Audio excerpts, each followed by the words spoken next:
recently sat down with three guests to discuss the fight over how we teach about race in America. Republican Congressman Byron Donalds of Florida, who opposes the teaching of critical race theory in public schools. Brenda Sheridan, the school board chair in Loudoun County, Virginia, which has become one of the epicenters of the battle over critical race theory. And Jelani Kopp, who covers race and politics for The New Yorker. Jelani, I want you to frame this conversation here, and I want to start because it does seem as if you take the Oklahoma law at its word for word, I guess it means we teach the fact that the Tulsa massacre happened, but you can't teach why. Is that how you would understand the law? And is there a way to devise a law to somehow find a middle ground on that?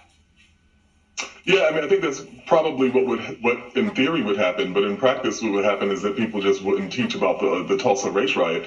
And we should bear in mind that we're having this conversation now in 2021 because that history has been excavated. That there are generations of people, as a matter of fact, I just spoke with a former senator from Oklahoma who talked about growing up in the state and in the 1960s having no idea that any such thing had ever happened. So it's only because of the diligent work of historians that we even know that the public even has access to this information, much less the fact that there was an epidemic of these kinds of tides of racial violence in the period following World War I into the 1920s. That this wasn't an uncommon phenomenon. We don't know that. And we don't teach that, and we don't talk about that. And so what the practical effect of these laws is that people will not be able to understand and will not be able to appreciate exactly how these problems arose, and therefore will be poorly equipped to confront them or prevent them from arising again in the future. Congressman Donalds, I think this is the concern. You've heard this concern, which is, I brought up the Tulsa race massacre because I wasn't taught it in schools. I went to public schools in Florida. Something I learned in the last 2 years was Axe Handle Sunday, which was a horrible racial violence in Jacksonville, Florida.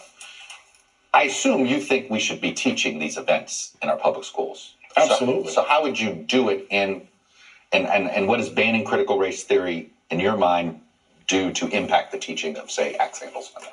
Look, the number one thing we all agree on is that history should be taught.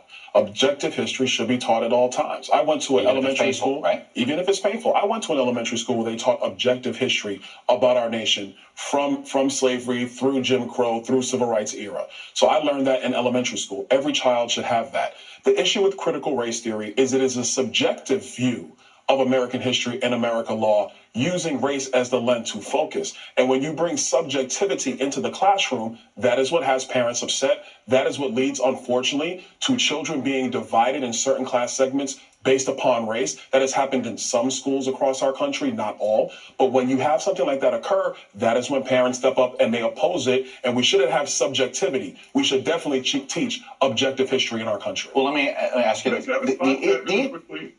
Go ahead, John. Yeah, I mean, I happen to be a historian, and historians don't really believe there is such a thing as objective history. What we do is recognize that we have a perspective, that we're all subjective. And what we try to do is, despite those subjectivities, follow what the evidence suggests most stringently. And so that's how we come to the conclusion that there is this dynamic of race in which one group of people have disproportionately been victimized and one group of people have disproportionately benefited from that victimization. It's difficult to get around that, even if people think that it will make people feel uncomfortable. The last thing I'll say is that there is no teaching of critical race theory in our schools. You know, I wrote about this in The New Yorker. The critical race theory is an advanced issue of jurisprudence, legal jurisprudence, for which there's an extensive body of scholarship. If your fifth grader is learning critical race theory, then I would say congratulations, because you have a genius on your hand and they're in their last year of your law school. Well, I disagree with him when he said that we cannot be objective and that historians have to be subjective. I mean, if I'm going to teach about an event that happened in history, I can be objective. I will just teach what happened, why it happened, and what else. What else am I supposed to teach? Because the problem with critical race theory is, okay, it happened because of racism, yes. Then they go into, well, That teaches you that all white people are racist. America has never been good, has always been bad and negative. No. Teach what happened. I don't disagree that the history be taught in the whys, where, everything. Teach the facts, why it happened. Yes, it was a racist society. Okay? Teach why it happened. But then when you go into why people are inherently racist, that this country is no good, and then you go into demonizing and making blanket statements, and then that's what some people, not some people, but the hardcore individuals, I'm talking the far left, that has an agenda by using the suffering of black people. So they're teaching this to divide this nation, because that's the goal of Marxism: divide and conquer.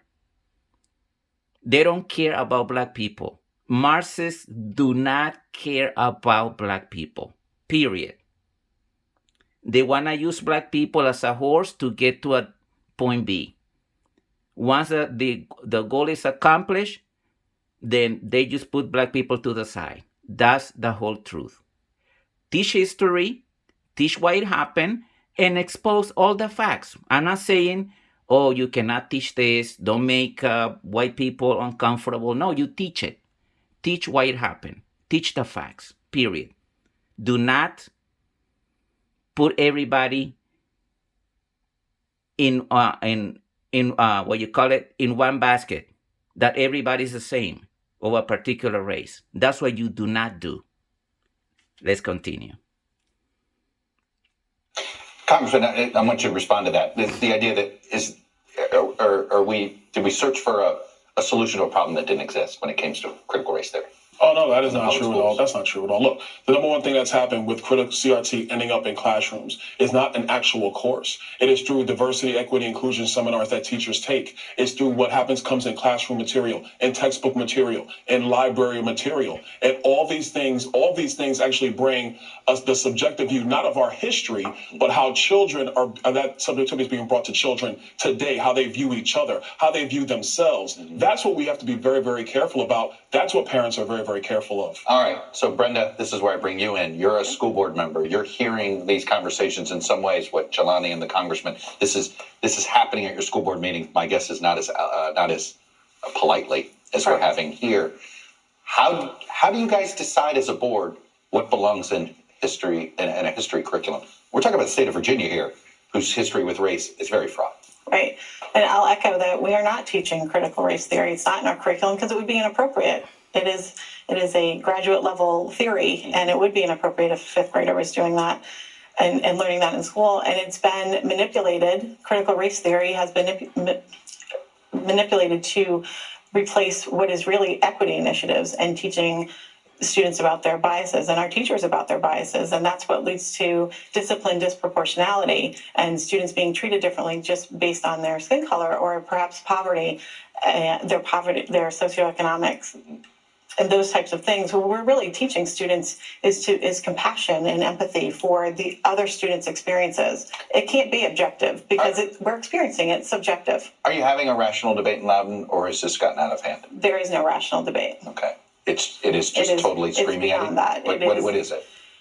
Well, I have to go back to the pandemic because it stirred from parents who were very legitimately concerned about schools being closed. Mm-hmm. And then, so you had angry parents who I absolutely empathized with, and we wanted to help, and we took their kids out of school because we had to.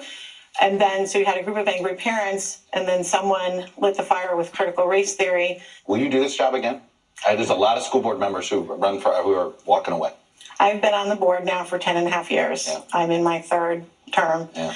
And it's a long time. I don't make decisions based on... Of course. Because there have been all types of... I'm not asking you to make news about your political future. But what I'm seeing is the unintended consequence here, and I want to get to Jelani and the congressman on this, is I feel as if we're just going to separate on this. Whether teachers are going to walk away. School board members are like, don't want the fight. Parents may go to their own schooling. And I think we're already seeing that. We see people, we see a lot of our teachers saying, just as an effect of the pandemic, and this piled on top of it, they're walking away. It's an underrated profession as it is. Right. Jelani, that seems to be the unintended consequence that I think we're all bracing for. We could have segregation of education. Yeah, I'm not sure that's an unintended consequence, because this is just an extension of the sort of dynamics that we've seen before. We've seen death by euphemism, where Texas textbooks were referring to the triangular slave trade as the triangular trade, or referring to people who were enslaved as workers, and kind of trying to find ways around the most uncomfortable parts of this story in the first place. And so this is tremendously treacherous, as we've seen the increasing tide of hate crimes, that we've seen white nationalist violence resurging across the country. We really need to understand what the pitfalls are. And then we teach history. We teach this difficult history because it's the only chance we have of immunizing ourselves against the vectors of evil in the past. Yeah. Congressman, are you, I take your beliefs very sincerely. Are you worried there are people that are using this, hijacking this because of their own, maybe their own nefarious views? No, my view is that the parents that are calling the school boards all across the country, whether it's a red state or a blue state, a red district or a blue district, they're legitimately concerned that their children are not just being taught history, but that they're being taught about biases that they may or may not have based upon the color of their skin. And with young kids in America today, they should be looking at each other and viewing each other as equals, understanding our history. I think that's what everybody wants. This was actually part of our original report on critical race theory. It aired on our streaming show, Meet the Press Reports. That's where we dive into one subject for the entire half hour. We just wrapped up season 3. You can see all of our episodes, all 3 seasons, anytime you want on Peacock. Go make that a second home.